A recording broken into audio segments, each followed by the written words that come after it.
Bismillahirrahmanirrahim. Assalamualaikum dan salam sejahtera. Bertemu lagi kita dalam sorotan berita dunia Islam.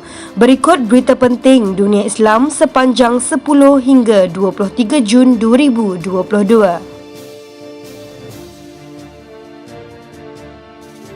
Israel merancang untuk membunuh Presiden Iran, Raisi. Kerajaan Israel semakin hampir tumbang.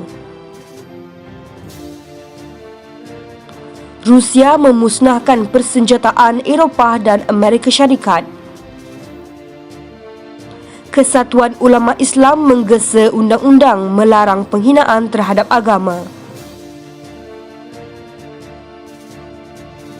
Kor Pengawal Revolusi Islam Iran IRGC telah mendakwa bahawa Israel merancang untuk membunuh Presiden Iran Ebrahim Raisi dan pegawai kanan lain dalam usaha untuk menjejaskan kestabilan politik Tehran.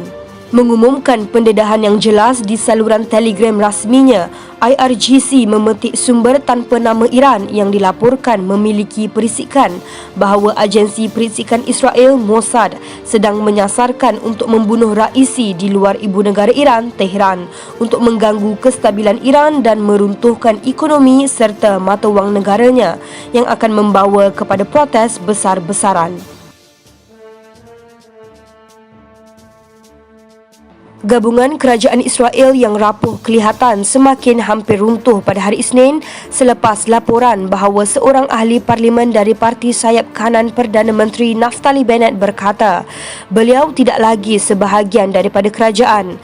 Perkembangan itu datang sebagai gabungan pelbagai ideologi Bennett yang termasuk Parti Kanan, Liberal dan Arab semakin hampir meletup setahun selepas ia menamatkan pemerintahan Benjamin Netanyahu selama 12 tahun. Saya telah memaklumkan kepada Perdana Menteri bahawa berdasarkan keadaan semasa, saya bukan lagi sebahagian daripada gabungan itu, kata Nir Orbach dari Parti Yamina Kanan keras dalam satu kenyataan yang diterbitkan oleh beberapa media Israel.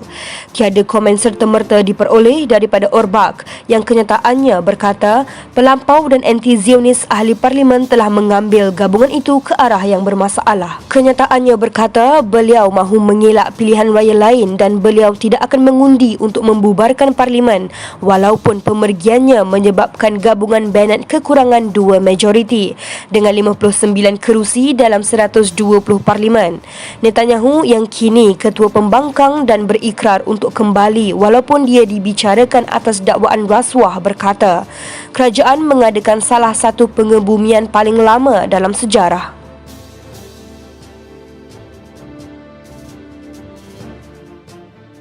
Kementerian Pertahanan Rusia mengumumkan kejayaan angkatan tentera negaranya menghancurkan persenjataan Eropah dan Amerika Syarikat yang ditempatkan di timur Ukraine.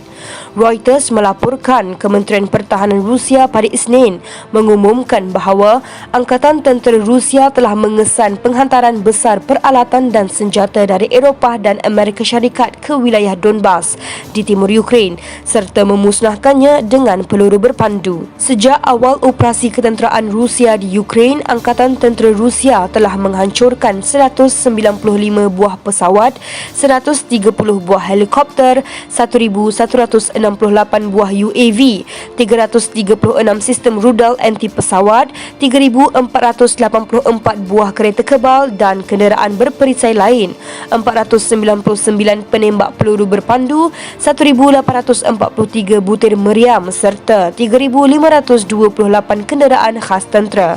Sebagai tindak balas kepada permintaan berulang Ukraine untuk menyertai NATO dan bantuan berjuta-juta dolar dari Barat ke Kiev serta provokasi Barat di dekat perbatasan Rusia, Presiden Rusia Vladimir Putin menjawab permintaan bantuan ketenteraan dari Donetsk dan Luhansk pada 24 Februari dengan mengarahkan serangan tentera di wilayah Donbas. Setelah itu, jet tempur, artileri dan sistem peluru berpandu Rusia mensasarkan posisi ketenteraan Ukraine.